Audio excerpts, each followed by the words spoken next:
Un cours en miracle. Fondation for Inner Peace, édition Octave. Je lis chapitre 3, section 5, leçon 20. Section 5. Au-delà de la perception.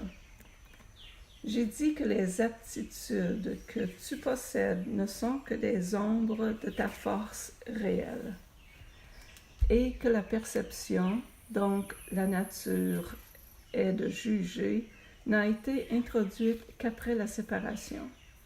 Personne n'a plus été sûr de rien depuis. J'ai aussi clairement fait comprendre que la résurrection était le moyen permettant le retour à la connaissance, ce qui fut accompli par l'union de ma volonté avec celle du Père. Nous pouvons maintenant établir une distinction qui clarifiera certaines de nos affirmations subséquentes. Depuis la séparation, les mots « créer » et « faire » ont été confondus. Quand tu fais quelque chose, c'est parce que tu ressens un manque ou un besoin concret. Tout ce qui est fait dans un but concret n'est pas vraiment généralisable. Quand tu fais quelque chose pour combler un manque perçu, tu laisses entendre que tu crois en la séparation. L'ego a inventé dans ce but de nombreux systèmes de pensée ingénieux. Aucun d'entre eux n'est créateur. L'inventivité est un effort gaspillé, même sous sa forme la plus ingénieuse. La nature très concrète de l'invention n'est pas digne de la créativité abstraite des créations de Dieu. Comme nous l'avons déjà observé, la connaissance ne conduit pas à l'action. La confusion entre ta création réelle et ce que tu as fait de toi-même est si profonde qu'il t'est devenu littéralement impossible de connaître quoi que ce soit. La connaissance est toujours stable et il est bien évident que tu ne l'es pas. Néanmoins, tu es parfaitement stable tel que Dieu t'a créé. En ce sens, lorsque ta conduite est instable, tu es en désaccord avec l'idée que Dieu a de ta création. Tu peux faire cela si tel est ton choix, mais tu ne voudrais sûrement pas le faire si tu étais dans ton esprit juste. La question fondamentale que tu te poses continuellement ne peut pas correctement s'adresser à toi. Tu ne cesses de demander ce que tu es. Cela implique non seulement que tu connais la réponse, mais aussi que c'est à toi qu'il appartient de la fournir. Or, tu ne peux pas te percevoir correctement. Tu n'as pas d'image à percevoir. Le mot « image » est toujours relié à la perception et il ne fait pas partie de la connaissance.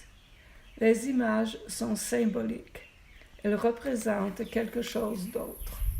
L'idée de changer ton image reconnaît le pouvoir de la perception, mais cela implique aussi qu'il n'y a rien de stable à connaître. Connaître n'est pas susceptible d'interprétation. Tu peux essayer d'interpréter la signification, mais cela est toujours sujet à l'erreur parce que cela porte sur la perception de la signification. De telles incongruités sont le résultat de tentatives pour te voir à la fois comme séparé et inséparé. Il est impossible de faire une confusion aussi fondamentale sans accroire encore davantage ta confusion générale. Ton esprit est peut-être devenu très ingénieux, mais, comme il arrive toujours lorsque méthode et contenu sont séparés, il est utilisé dans une vraie vaine tentative pour trouver l'issue d'une voie sans issue. L'ingéniosité est totalement divorcée de la connaissance, parce que la connaissance ne requiert pas d'ingéniosité. L'ingéniosité n'est pas la vérité qui te rendra libre, mais tu es libre du besoin d'en user quand tu es désireux d'en lâcher prise. La prière est une façon de demander quelque chose. C'est le véhicule des miracles. Mais la seule prière qui ait une signification est la prière pour le pardon. Parce que ceux qui ont été pardonnés ont tout.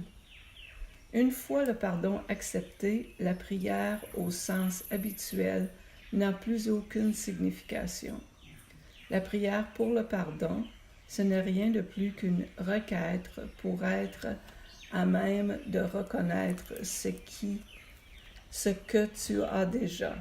En choisissant la perception au lieu de la connaissance, tu t'es placé dans une position où tu ne pourrais ressembler à ton Père qu'en percevant miraculeusement. Tu as perdu la connaissance d'être toi-même un miracle de Dieu. La création est ta source et ta seule fonction réelle. L'énoncé « Dieu créa l'homme à son image et à sa ressemblance » a besoin d'être réinterprété. Par image, on peut entendre penser, et par ressemblance, de même qualité. Dieu a bel et bien créé le pur esprit dans sa propre pensée et d'une qualité pareille à la sienne. Il n'y a rien d'autre. La perception, par contre, est impossible sans la croyance en plus et moins. À chaque niveau, elle comporte une sélection.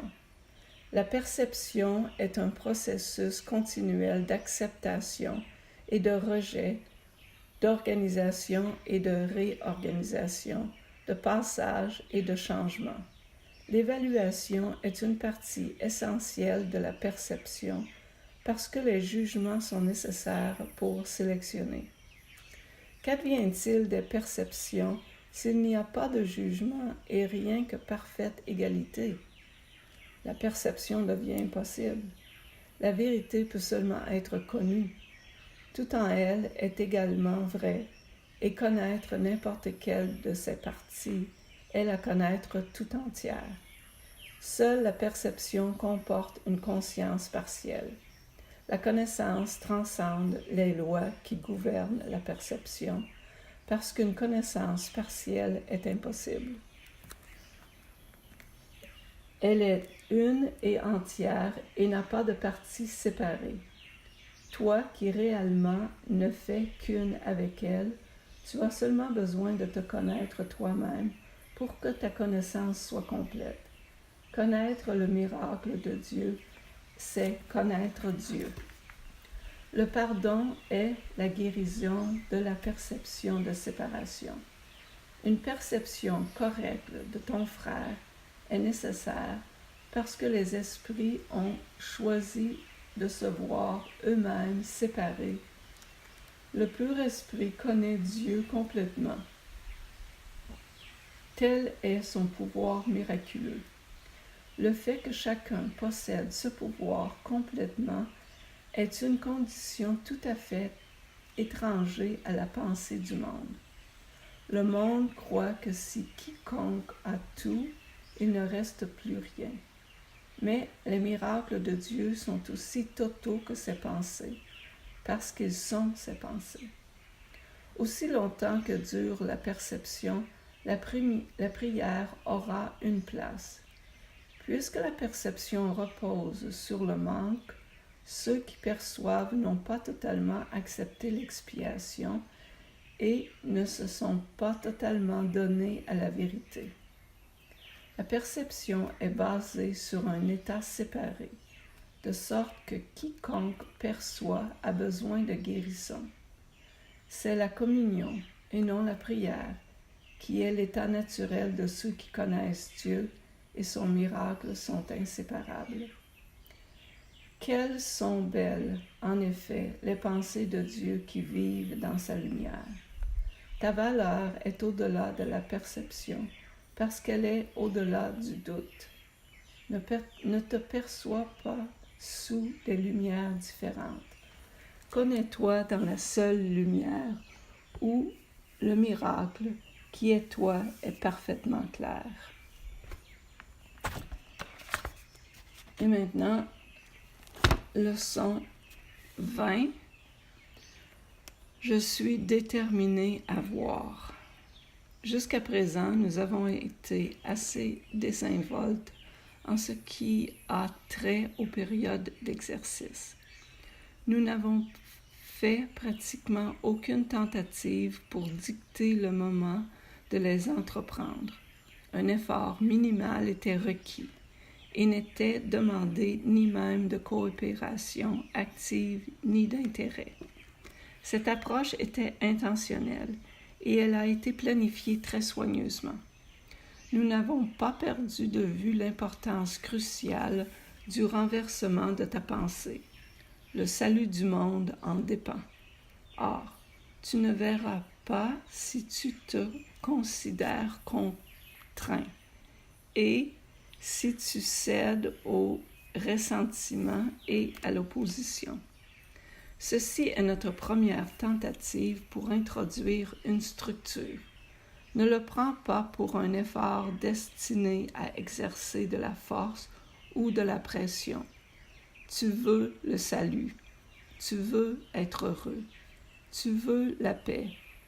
Tu ne les as pas maintenant parce que ton esprit est totalement indiscipliné et tu ne peux pas distinguer entre la joie et le chagrin, le plaisir et la douleur, l'amour et la peur. Tu apprends maintenant comment les distinguer et ta récompense sera grande. En effet, ta décision de voir est tout ce que la vision requiert. Ce que tu veux est à toi. Ne fais pas l'erreur de croire que le peu d'effort qui t'est demandé est une indication du peu de valeur de notre but. Le salut du monde peut-il être un but banal? Et le monde peut-il être sauvé si tu ne l'es pas?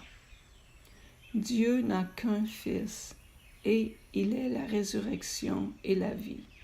Sa volonté est faite parce que tout pouvoir lui est donné dans le ciel et sur la terre.